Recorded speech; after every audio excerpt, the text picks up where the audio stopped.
Hi, everyone. We will just give it like 30 seconds for people to filter in, then we'll get started.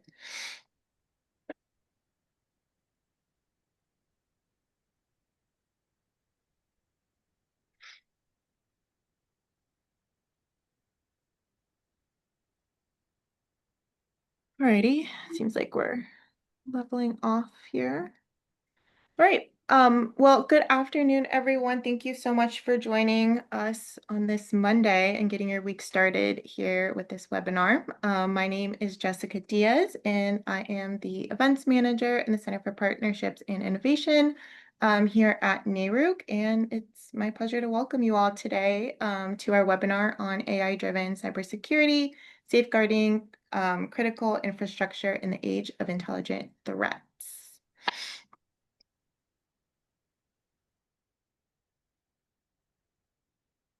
Before we jump into the content today, I am just going to give a brief overview of NARUC and the Center for Partnerships Innovation, since this is a public webinar and there could be people who are not familiar with us. So a little bit about NARUC. It's been around since 1889, and NARUC represents state public service commissions across the U.S. and territories, all working to regulate essential services like energy, water, telecommunications, transportation, and power, all with the public interest in mind. And then, as I mentioned, I work in the Center for Partnerships and Innovation, and that is where this innovation webinar series is housed. The Center for Partnerships and Innovation is a key part of how NARUC's mission is carried out. We develop relationships, resources, and deliver trainings like this one to state commissions to help navigate today's complex and rapidly changing landscape. As I mentioned, this webinar today is an example of one of the resources that we put out to our members. And the Center for Partnerships and Innovation is funded through partnerships with the Department of Energy, as well as the National Institute of Standards and Technology, or NIST. And we just want to take a moment to thank them for their support.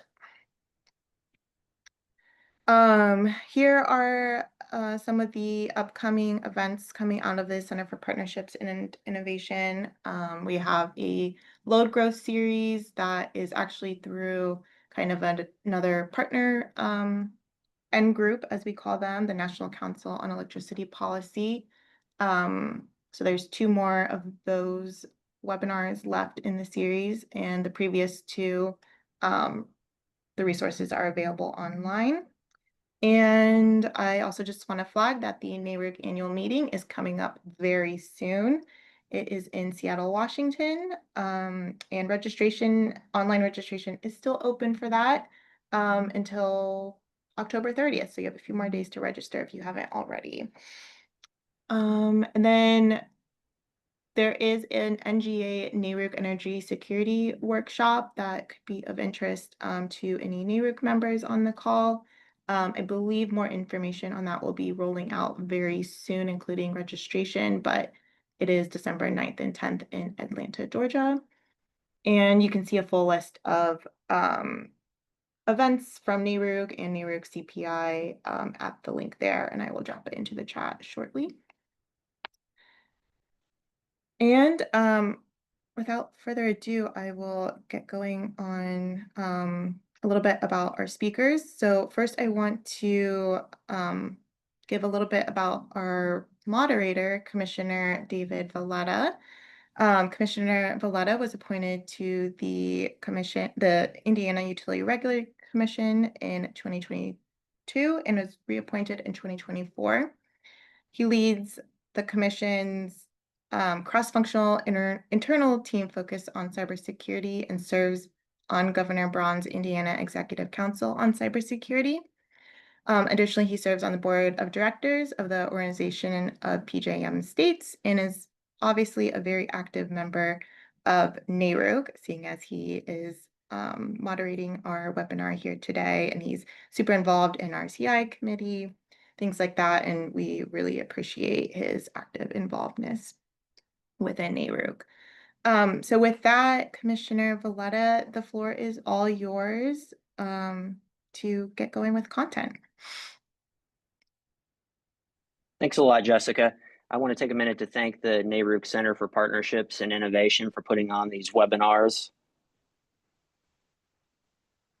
I don't know if I'm showing up here, but the CPI webinars are helpful in keeping the commissioners up to date on emerging issues. And I'd like to also kind of put in a plug for Commissioner Andrew Fay from Florida. He recently did a CPI webinar on AI best practices and pitfalls for regulators. And so after you're done checking this out today, I encourage you to go to the NARUC website and watch Commissioner Fay's webinar.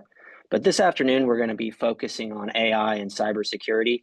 As utilities face increasing intelligent cyber threats, AI is transforming how we can detect, prevent, and respond to attacks. And we're going to explore how AI tools can improve cybersecurity for critical infrastructure and what regulators should know about the tools as they become more prevalent. We have 3 speakers this afternoon. First, Michael Holko, Director of the Office of Cybersecurity Compliance and Oversight at the Pennsylvania Public Utilities Commission. Michael will provide us some level setting on AI and what regulators ought to know and understand.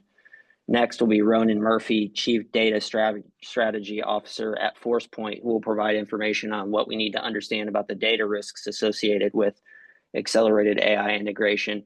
And finally, Charla Arts, who manages security and resilience policy at Xcel Energy.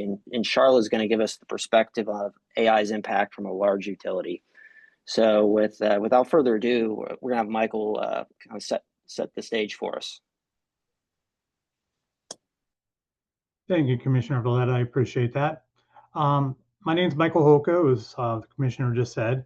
My presentation is entitled The Artificial Intelligence and Impact of Utilities and Regulators. Next. So today what I'm going to go over is why we fear artificial intelligence. We're going to go over the overview of what artificial intelligence is. I'm going to hit it very high. You get really into the weeds and we keep it very simple. We're going to talk about the benefits to the utilities, the threats to utilities, what we as regulators need to know as we move forward. And then at the end is my contact information and my biography. I'm going to go through the slides pretty quickly. So if you have any questions, feel free to reach out to me and I will definitely go through anything that you may have questions about. So as the first slide shows, when we have since time we were kids to presently, science fiction has really played a key role in how we view AI. You have themes like nuclear holocaust, end of the world type themes where there's like nuclear bombs going off, war games, things like that. Colossus, if you're one of the older people like me, if you remember the 60s, 70s, there was other stories like that. You have the rogue creation theme that goes on where you got Battlestar Galactica, Westworld, where the robots rise and then end up taking over and killing mankind. You have manipulative operating system AIs where you have movies like Her, Star Trek, Person of Interest, where AI becomes manipulative and is able to manipulate people doing their bidding for them. You have sociopathic AI, like in the shows like 2001 Space Odyssey, where HAL takes over and kills the crew because he wants to be the first person to meet the alien entity. And then you have the singularity theme where basically AI comes into play and it surpasses mankind, either enslaving it or just moving beyond it. Next, please.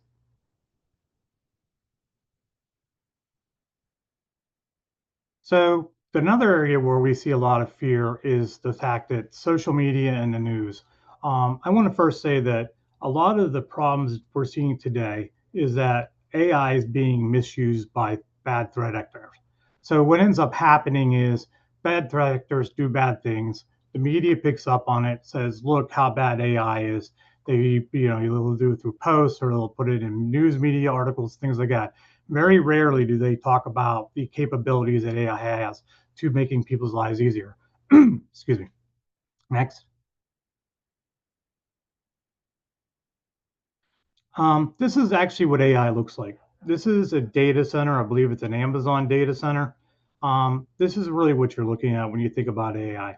On an interesting side note, if you're dealing with issues with potential problems with data centers using energy, This is one of the reasons why. When you look at that infrastructure, you can tell that takes a lot of energy to use.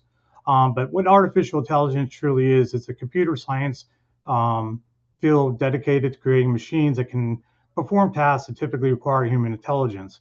In simple terms, artificial intelligence works by training a computer to analyze vast amounts of data and to identify patterns and make predictions. Next. So basically, AI boils down to three types of components. It's collect and prepare, train the model, and predict and improve. So what ends up happening is typically a company, utility, whatever, will go purchase AI. It will be brought into their systems. They will basically use it.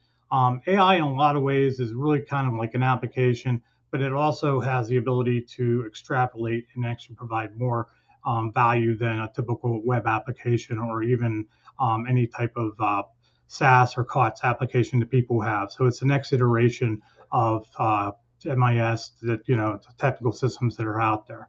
So basically, part of the collecting in data and preparing it. So what it will do is when you buy it, you've got to actually think about what you're doing and how you're going to use that system.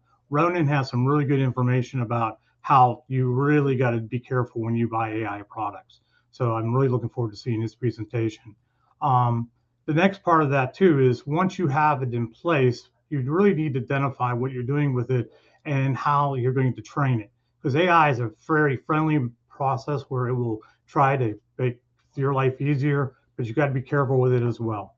And then it will predict and improve, and that's where you can get in some trouble sometimes too, because it doesn't always have reliable data, because sometimes it extrapolates data that's not correct. So you, as part of your training process, have to make sure the data that you're getting from it is correct. And that's why a human part and component to it is so essential right now. Next. This is a very busy slide. I'm not going to waste a lot of time on it. I'm just going to keep it very simple.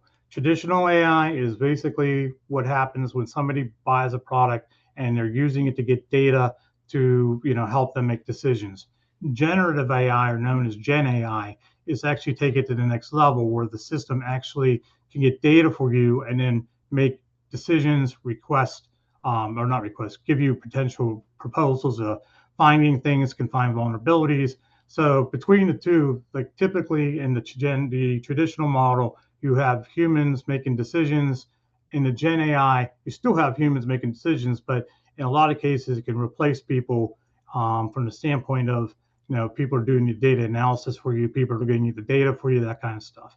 So that's why Gen AI goes to the next level. And that's why the training component and making sure that you have isolated that system to your specific task, what you're looking to do, and your data that you want is so essential.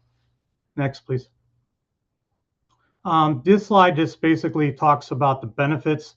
So that was one of the things I was asked to do. So I kind of quickly put together a quick benefits slide. First one on the bullet points is always going to be traditional for you.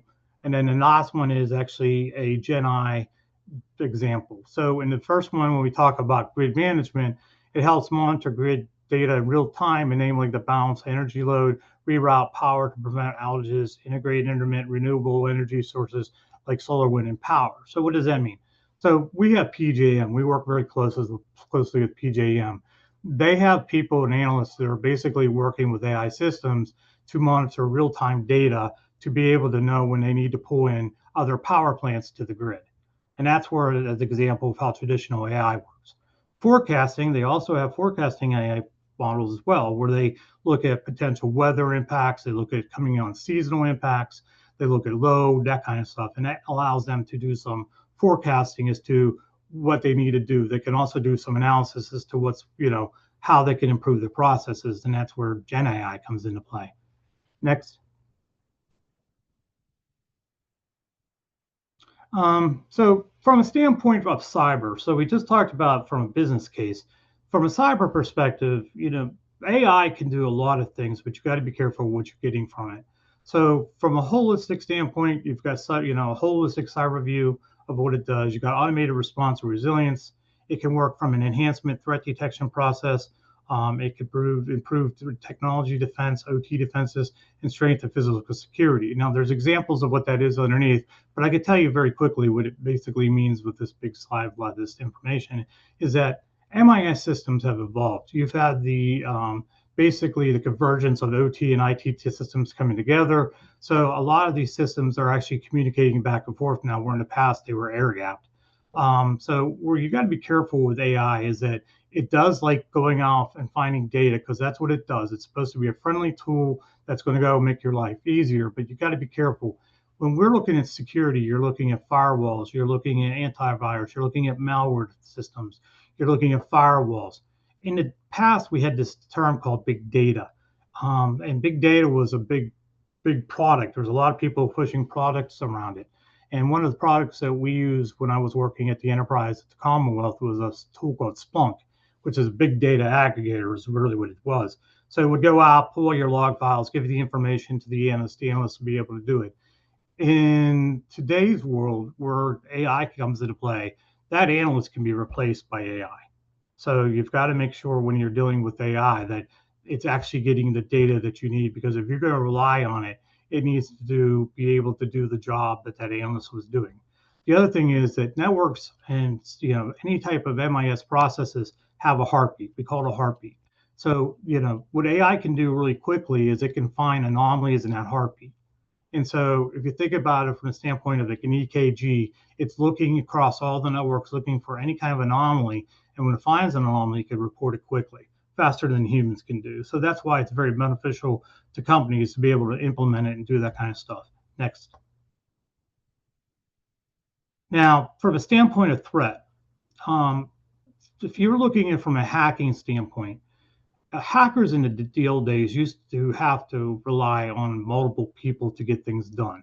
So if I was going to hack a network, I was going to scan it, I was going to do reconnaissance, I was going to do sophisticated social engineering, I might do what they call deepfakes, but in my old days, what we would do is call somebody and act to be Joe in the help desk, whatever.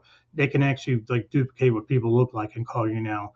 They can do advanced operation technology attacks, malware, data analysis, and combined attacks. So what that's really saying is that AI can do the job of what I used to have to go to the dark web to do. So if I was going to hack a utility, what I would do is I would scan their networks, usually actually the public facing.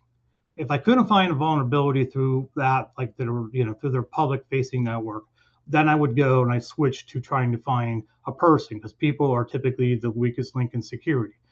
People go out, they do videos of themselves, they are on Facebook, they go out and do presentations, do things like that. So I can actually download that information and be able to use it to craft a specific targeted message to get somebody to give me the credentials. Once I have the credentials, I can use AI to move laterally across the network. I can do analysis, I can look at stuff. When I find a vulnerability, it can give me the information I used to be able to get in the dark web. I can find it quickly by using the AI tools. And then once I find a vulnerability, it can actually help me create malware. In the past, I used to have to pay for all that in the dark web through Bitcoin and other nefarious services and things. Nowadays, I can literally just use the AI to do a lot of the work that didn't have to in the past. Next. Now we get into meat and potatoes of this. So basically, how does this impact you as a regulator? So from that standpoint, the first thing you're going to do when you're talking to a utility from the standpoint of them using AI, and I guarantee you there's more AI implementation going on than you probably realize. You need to confirm that they have some type of AI governance process in place.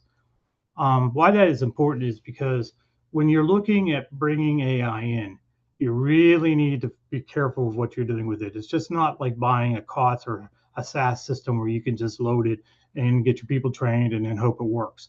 AI can turn around, and this is again Ronan. Ronan's really going to get into this information, which I think is going to be good to talk about. But you have to be careful with how you move forward. So when you're talking to them, make sure that they can clearly articulate to you what that product's doing and how it's being controlled. And also make sure that they have a governance process in place that they just don't go buy products and just dump them into their systems, because that could become a disaster. Identify decision-making boundaries. So basically, regulators should ask utilities how to disclose how AI is being used in critical customer service decisions, such as adjustments and service disconnections. So, like as we talked about, AI is very efficient Well, one of the things we want to be careful of is that they're not using AI to go and disconnect people because they're not paying their bills. So you got to be careful from that standpoint. So you really want to understand what the business model is and what that business model is being used for from that standpoint. You also want to ensure accountability. So regulators must ensure that there are clear lines of accountability that have been defined. It should be clear who's responsible for performance ethics and safety of AI-driven systems. So they need to have a point of contact for those systems. So each system that's been deployed, there needs to be somebody that's responsible for the system and can answer questions specifically you may have about that system. So if there's an issue, you can contact that person, and they need to have that as part of that. So if you do audits or you're talking to them, that's one of the things you want to make sure they have. Next. So like from the standpoint of prevent audit bias, regulators should ask utilities how they are auditing their AI models to train to prevent discriminatory outcomes in pricing, resource allocation, and customer service. As we talked about earlier, AI is a tool. It likes being able to help. It's very helpful. So you just got to make sure that as part of that process, they haven't poisoned it in any way. So they're getting good data and that the information they're getting is useful to them. You want to make sure they're doing it transparency too. They want to make sure they're transparent of what they're using it for. You want to mitigate new threats. Oh, sorry, moving to cybersecurity. You want to mitigate new threat vectors. So regulators should question how utilities are using the cybersecurity strategy, especially regarding protection of both IT and OT systems. So if they've actually started to adopt AI tools to assist with them with securing their network, get a better understanding how they're doing it. Have them explain to you what the tool is doing. Have them explain to you, is there somebody in charge of that tool? Because it's one thing to have a tool, but you can't rely on it 100%. So you should always have some kind of a human interface that they can go to that can validate that something is going on when it says something is wrong. And same thing with the sensitive data. So if it's actually accessing sensitive data like billing, PII, that kind of stuff, you want to make sure there are safeguards put in place. And so you need them to communicate that to you as well. Next. So the standpoint of reliability and safety. So monitoring the autonomous systems. So regulators should ensure that utilities maintain a human in the loop. So this is very essential. So any type of utility that's dealing with any type of critical infrastructure where people could be hurt, you need to make sure that they have a person that's responsible to make sure that anything that would occur in a safety information system or any type of OT system that's controlling gas flow or pressure or whatever, that there's a human that has to give the okay before something is shut down or been approved to do whatever you needed to do. From a validate safety critical models when AI for safety functions, this ensures that AI can be trusted to perform its intended function without risking catastrophic failure. So basically, that was what I was saying. If you've got like critical systems, electrical systems, things of that nature, there needs to be a human in the middle of that. They just can't just go totally to that. From an ROI perspective, if they're requesting funding for an implementation of tools, you just want them to justify why they need to bring AI in. And then finally, when you talk about addressing workforce changes, you might want to understand how the utility plans to, I wouldn't say necessarily retrain because there's nothing we can do about that. If they're planning on doing that, what I'd be more curious is if you're planning on replacing people with AI tools, how is the customer going to be impacted that? How is the utilities going to be impacted by that? So how am I as a regulator going to be impacted by that? If I need to contact somebody and it's actually something that's being performed by an AI system, how do I make sure that that system is safe? So that's one of the things that you need to address as regulators. I'm sorry that was quick, but I wanted to get through that quickly so everybody else could talk. Next slide, please. Here's my contact information. Like I said, there's a lot of information in the slides, so I will be more than happy to talk to anybody. The slides should be posted out in NARUC. Give me a call. I'll be more than happy to sit down and talk to you. Thank you very much, everybody from NARUC. Thank you, Commissioner Veleta. I really appreciate the opportunity to speak in front of everybody. So I'll hand it over to Ronan. Ronan, look forward to it. Will I jump straight in, Commissioner? Yeah, go ahead, Ronan. Get started. Okay. Thank you for the opportunity to present today, folks. My name is Ronan Murphy. I'm the Chief Strategy Officer with Forcepoint, and today I'm going to talk about the AI revolution. Next, Jessica. Just I might wave my finger when I want you to move, just so you I'm not saying next all the time. So look, when we talk about a revolution, I think it's important to ask the question, what does it really take to transform productivity in an organization? What organizations are we going to see in the future? Well, I believe that we are on the brink of the fifth industrial revolution. And I know what you're probably thinking, how did we get to five industrial revolutions? Um, Jessica, if you could. So we started off with the steam revolution in the 1760s. We had the electrical revolution in the 1870s. You had the computational revolution in the 1950s. And then arguably in the early noughties and 2000, you had a whole bunch of stuff happening around 2000, which was massive investments in internet connectivity. And that kind of set the scene for what we saw next. In the early 2020s during COVID, we saw investments in cloud, we saw investments in data storage, we saw breakneck advances in AI, and that set the scene for the fifth industrial revolution, one which we believe, like electricity, is going to transform everything next, and that's the AI revolution.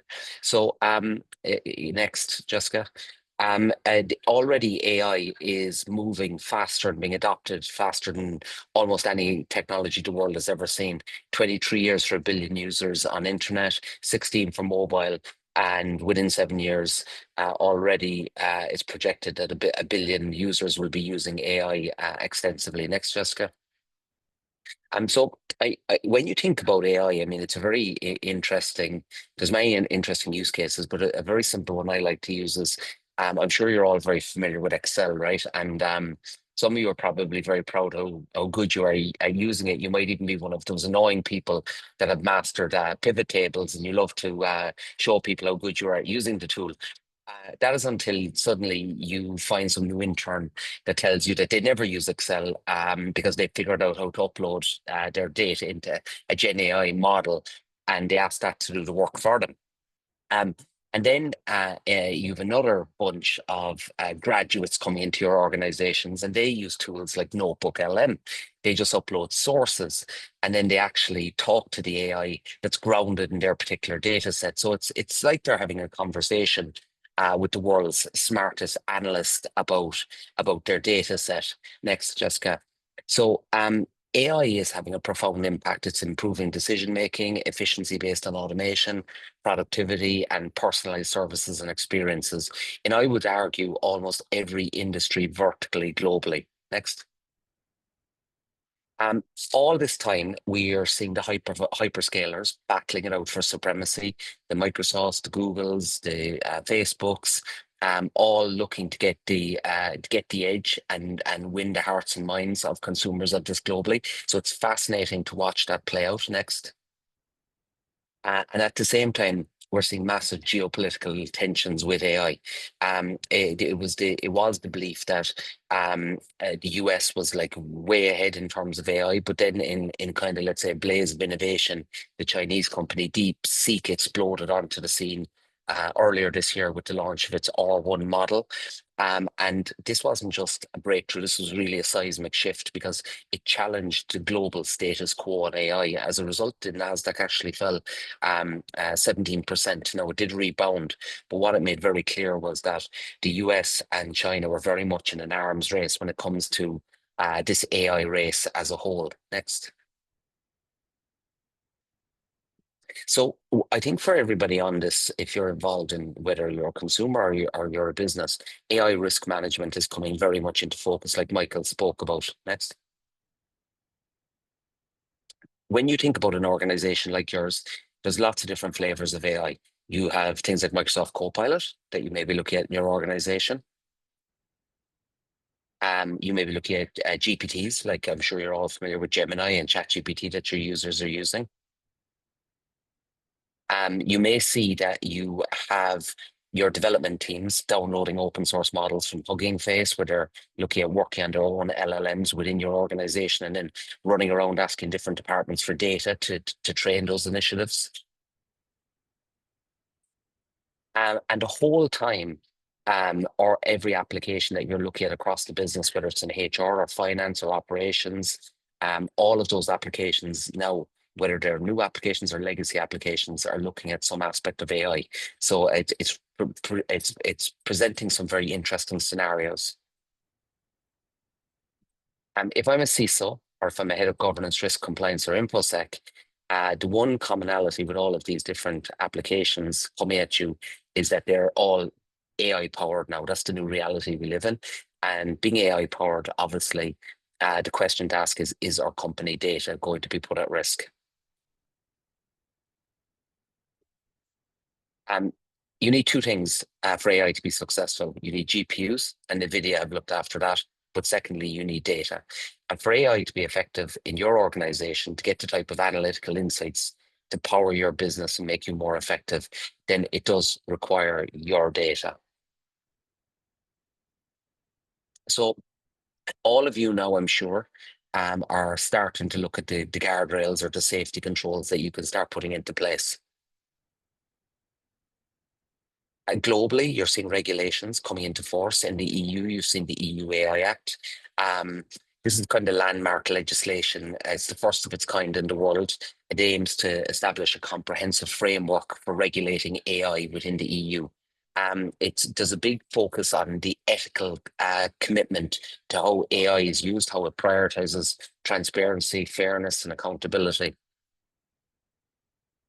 But it also clearly outlines how organizations are allowed to use data. So, for example, Michael touched on it. If you're going to collect data from European citizens and you're going to decide to pump that data into a model, then you have to be very careful that that model isn't making decisions about if they can travel or if they can get a bank loan or if they're profiled by these AI systems. And in fact, the punitive implications of getting this wrong are very high. In fact, they're up to 4% of the turnover of an organization. So there's some very stringent controls coming into play when you look at how organizations can operationalize AI. Now, I'm sure many of you are considering modernization of your systems or digital transformation. As you accelerate modernization, I believe there's a growing need to reimagine how you marry up data security and compliance, because we all know that there's a lot of change happening across the organization. You've cloud migration, you may have a lot of on-prem data, but you're looking at Google and Microsoft and Amazon and Oracle. You're looking at digital transformation. You're looking for different platforms. You're looking at SaaS systems. And the one thing, you can outsource the responsibility for software to SaaS providers. You can outsource the responsibility for infrastructure to the hyperscalers. You can outsource responsibility for your platforms, the platform as a service. The one thing you can never outsource responsibility for is your data, because nobody will take it because they understand the importance of data. So the key question is, if your data isn't ready for AI, then you're not ready for AI. Data is the oxygen that powers AI. So organizations really have to ensure that they have their data estate in a good place before they operationalize these AI initiatives. So protecting data is critical. And the problem with the industry right now, unfortunately, and I say this with a hint of embarrassment, working in the industry for the last 20 years, is that the cyber criminals are winning. The cybercrime industry is growing at an exponential rate. It's gone from 6 trillion in 2022 to 10.5 trillion in 2025. A big part of why it's growing so aggressively, and Michael touched on this, is the bad actors are just getting better and more proficient at utilizing the attack strategies which they implement. And much of that is thanks to their ability to move quicker in how they use AI for phishing emails and for targeting organizations. So AI is a double-edged sword. And I guess there's a paradox. Is it AI for good or AI for bad? And I believe that organizations have to, obviously look at the benefits associated with AI, but also be very cognizant of the kind of bad aspect of that AI can present to their businesses. Now, when you look at most of the major cyber attacks happen, whether it's critical infrastructure, or healthcare or financial organizations, the reality now is that what hackers target is the data layer. Data layer is where the damage happens, and it happens whether that's through ineffectively operationalizing AI and losing data, like happened with Samsung, where they loaded up a lot of their intellectual property into ChatGPT and leak that data, or whether it's hackers using AI to target your organization, steal your data, and then extort you as a consequence of that, a bit like we saw in the pipeline attack in the US. So in Forcepoint, what we fundamentally believe is that securing the data layer is the most important thing an organization can do. But understanding data is complex because every organization in every vertical, even in critical infrastructure, all view your data differently. It's regulated differently by different standards, by different departments with different risk appetites. So we've built a very sophisticated capability called DSPM that allows organizations to get a very granular view and understanding of their data on-prem, in the cloud, across their multi-cloud environment, and then empowers them to make very important decisions about what they want to prioritize in regards to that data. It might be deletion, it might be removal, it might be ensuring that data is ready to be used by AI applications across the business. We do that by using a very powerful capability, which is called our AI mesh, where in fact we give organizations their own small language model infrastructure, which allows them to train that infrastructure, that set of models on how they want their data interpreted. So for example, if you have critical data in your organization, on your network or in the cloud, and you want to ensure that that data isn't suffering from shadow data or data sprawl, you have the ability to very quickly discover it, classify it, then prioritize whatever initiative is you want to do with that data, and then protect it. So identifying data, categorizing data, classifying data, and profiling data has never been more important. I would say right now, given the fact that data is growing exponentially, I'm sure there's lots of you on this call that are struggling with a lot of the regulatory standards that you have to demonstrate compliance to.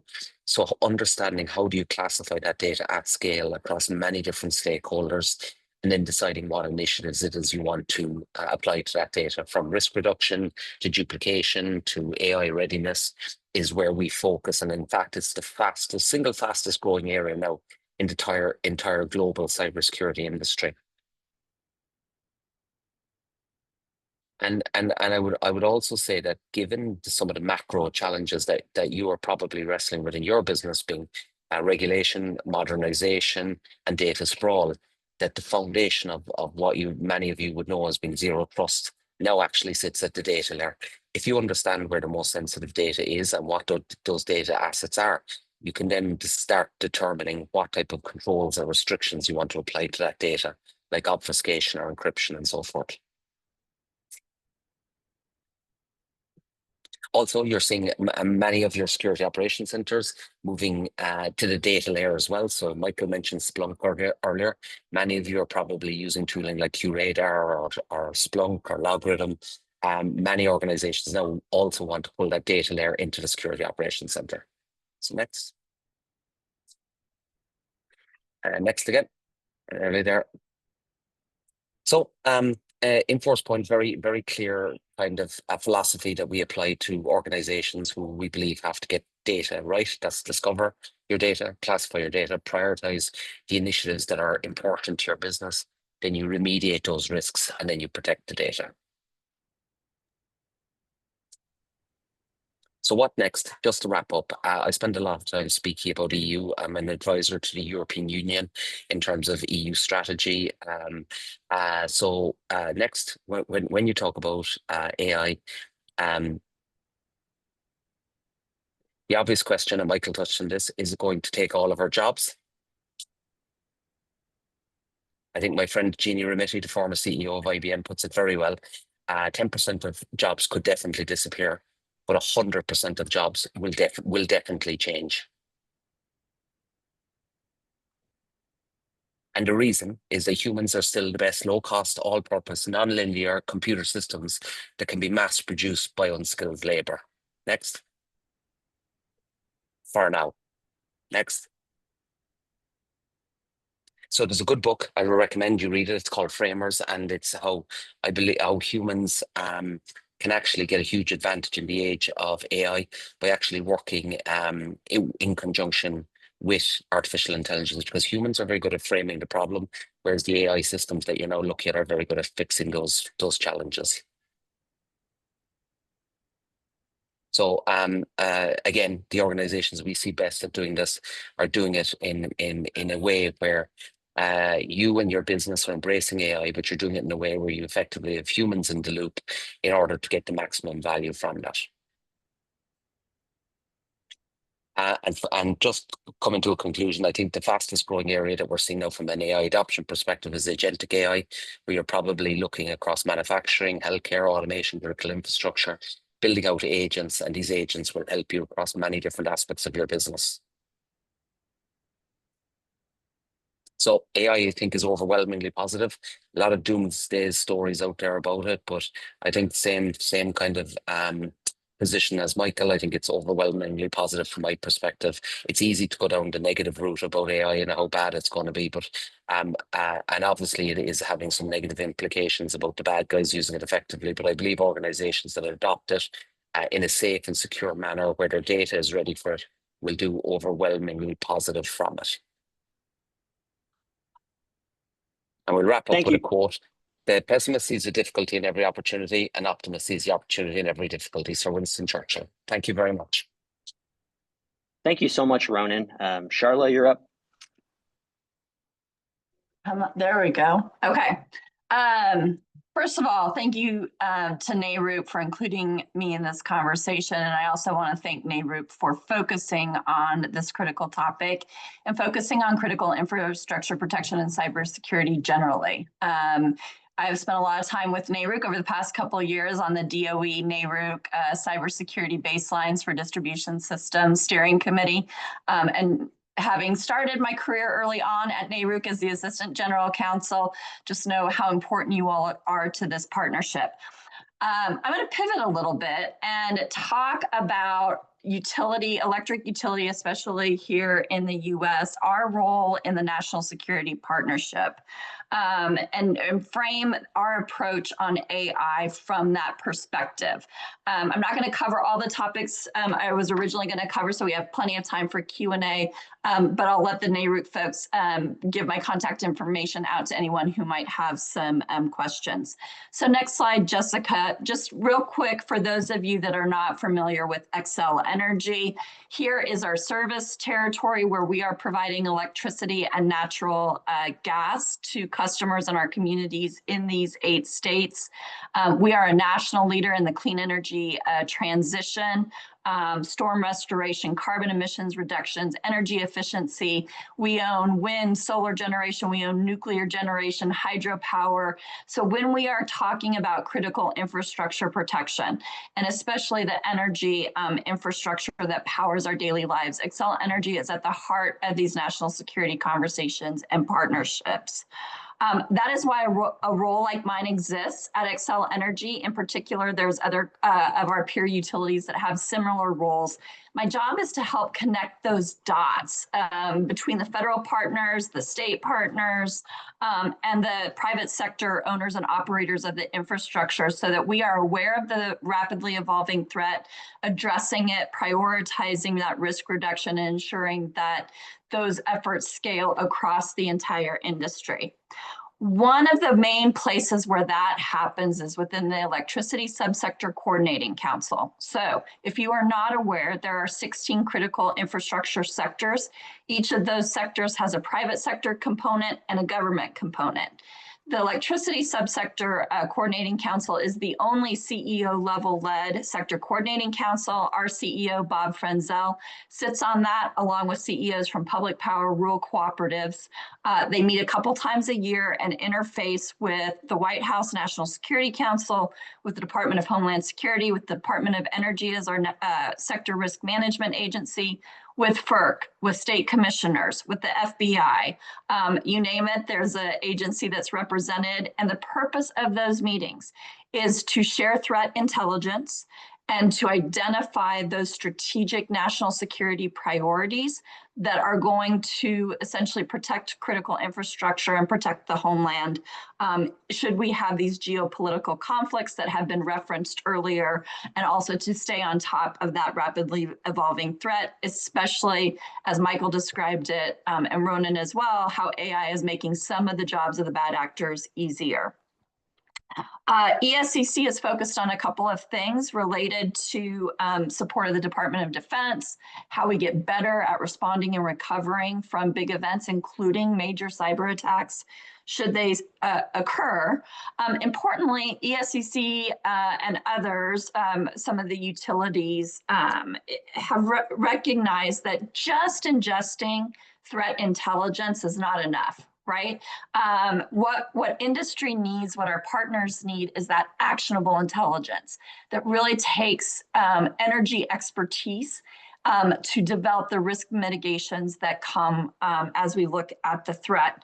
So one of the things that industry did with Department of Energy is establish the Energy Threat and Analysis Center. ETAC is a first of its kind joint collaborative environment between the private sector and the intelligence community, our government partners, sitting down together in a room, looking at threat intelligence, determining potential impact to our sector, and then developing risk mitigations that can be scared, because it is scary, can be shared across the sector in an unclassified format so that people can go and look for the threat in their environment and take those risk reduction recommendations and put them in place. I'm going to move quickly to the next topic, but I can answer more about ETAC if folks are interested.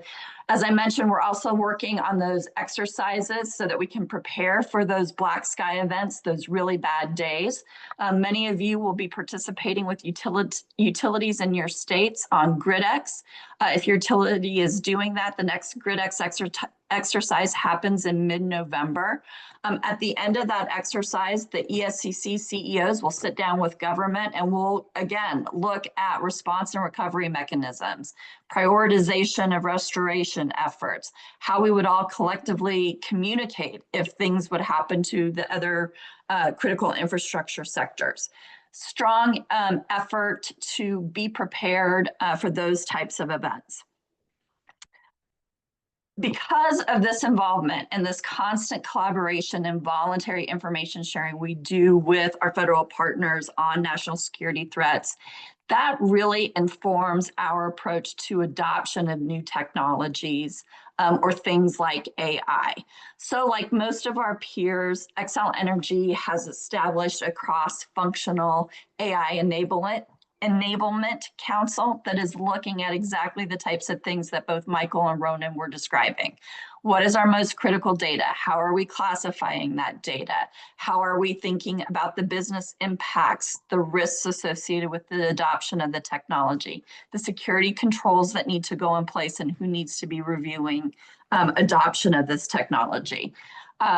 We're very aware of the risks and we're very aware of the target on our backs. And so we're taking a very methodical and deliberate approach to adoption of a technology that can help us be better at our business, help us be better at serving our customers.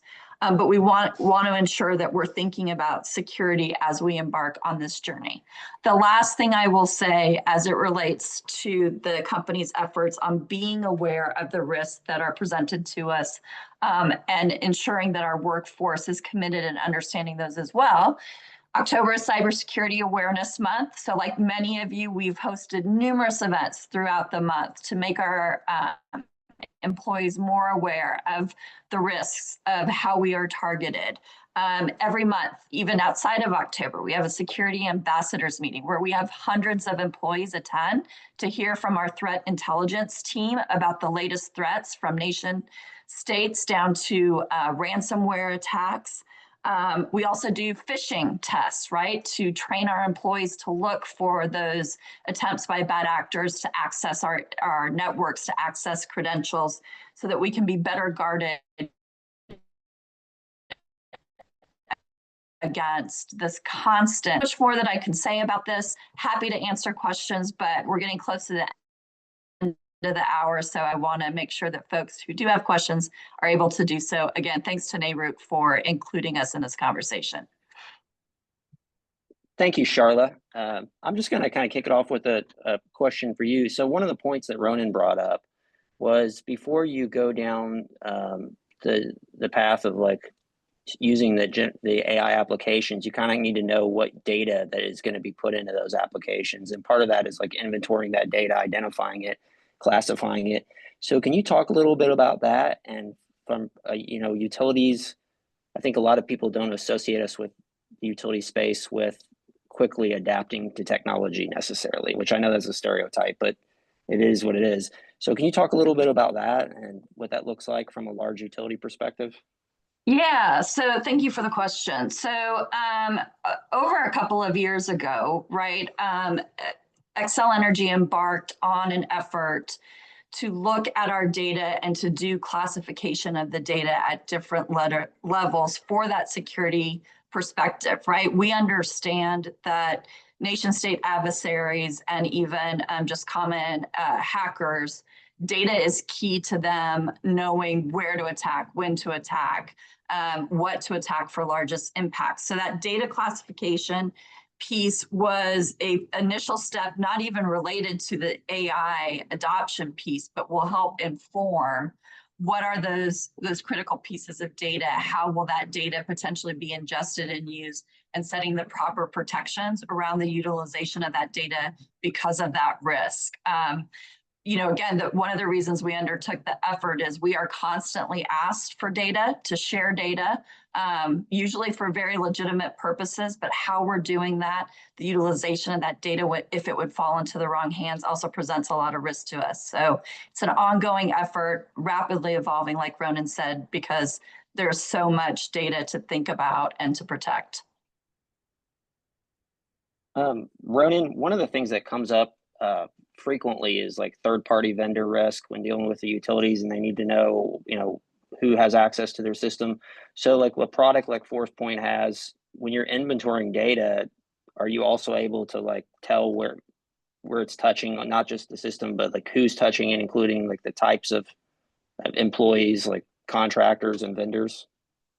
Yeah, so it's a great question, right? And it's inherently, it's one of the most profound challenges. Everyone's systems are now so interlinked, trying to determine which data can be shared with who and with which suppliers, and which data is regulated, which data is confidential, which data potentially could have critical infrastructure risks associated with it, are very real and very profoundly challenging for organizations. So a big part of what we do in Forcepoint is working with organizations to understand, is this data being controlled effectively? Is it being shared where it shouldn't be shared? What type of risks are associated with this type of data sprawl and these all these different vendors that are supplying multiple different services to the organization? And you're seeing even already in the US in defense, for example, CMMC regulation for the defense sector is putting very stringent controls on how CUI data can be shared and classified and labeled, and what type of controls have to be put around that data. And the reason for this heavy regulatory overhead for organizations now is very simply what the team have spoken about today on this webinar. It's operationalizing AI, it's the new types of attacks you're seeing, all targeting data. So, and that also covers, to your question, sharing that data with third-party vendors. So the regulation is starting to drive that. And I guess to answer the question, yes, Forcepoint, a key aspect of what we do. is ensuring we can help organizations understand how they can share that data in a safe and secure and a compliant manner. Michael, you talked a little bit about, I think you mentioned data poisoning on one of your slides. Can you kind of explain what that is? Because I don't know that everyone that listens to these calls doesn't necessarily start with the same foundation, but understanding how that kind of feeds into this idea that the data is feeding into the models and the models are kind of limited to what the data they've been trained on. Okay, so basically data poisoning is when a threat actor can get into your data system within your AI and basically skew the data. Sorry, my light went just out, so I got to do this real quick. But the data, they can get in and skew your data so that you don't get good results. And another way it can be poisoned as well is you're going through your systems and you're actually doing queries against it. If you're not making sure that you're asking for specifically what you're asking for, the data could be coming back to you in a way that you're getting results that may be skewed in a way that you weren't thinking. So what's essential is you need to have people who understand what results should be coming back to them. So when you ask for some type of results or you ask for a report to be able to present to somebody, you need to be able to go back into that report, and somebody that's a subject matter expert needs to make sure that the data that was presented to you from the AI system is correct. Otherwise, the data could be poisoned or skewed, and that could cause problems. Thank you. That was pretty helpful. I just want to go kind of around the horn real quick. I know we talked, like Michael and Ronan, you both talked about some of the positives from AI, and I don't want to get hung up on the negatives, but can you kind of talk about from the cybersecurity side real quick, what's like a good thing, and then what is a negative trend that we're going to have to watch? And I think, look, the number one negative trend I'm seeing, and I'm predominantly a cyber guy for the last kind of 20 years, is traditionally when you think about what is it an organization is trying to defend against, and one of the most prevalent attacks that you see is ransomware, where they compromise, like Michael very eloquently covered, they compromise someone's credentials, they escalate privileges, they move across your network, they typically find data that's valuable. They'll exfiltrate that data and they'll encrypt what's left, and then you get into a whole extortion play. So organizations have been building controls, and leadership has been instructing their teams to build those controls to stop that happening. Overnight, organizations have been asking the security teams and the innovation teams and the governance teams to invest in AI, do more with less, drive operational efficiency. And I would argue that that presents just as big a risk to losing all of your data if it's not done in a safe, secure, and compliant manner. So businesses are trying to accelerate this technology adoption, but if they don't think through it properly, it obviously introduces very significant risk. From the negative piece, I think we've touched on, as well as obviously the bad guys are just becoming really good at phishing emails. They're getting very good at customizing targeted spear phishing type attacks, and they're still resulting now in a very significant increase in the successful amount of cybercrime taking place. That's my perspective, Michael. I think you hit it out of the park there, Ronan. Basically, the only thing I would add to what Ronan said is that from a positive standpoint, like when I was doing incident response and incident analysis, AI would be been a huge addition to what we were looking at. So like when we had an attack on our servers, you had to go out, you had to look at the different types of threat vectors that were out there. You had to pull all that data together, try to figure out what was going on. Now AI can bring it right to my fingertips. I can actually ask it, what's the latest threats that's out there? What are my systems that are vulnerable to these threats? And so it's doing the work that a lot of like analysts used to do in the past in the background that might take a day or two. AI can actually go through your risk registrar, say this new threat vector that's been identified in the wild could be impacting these systems.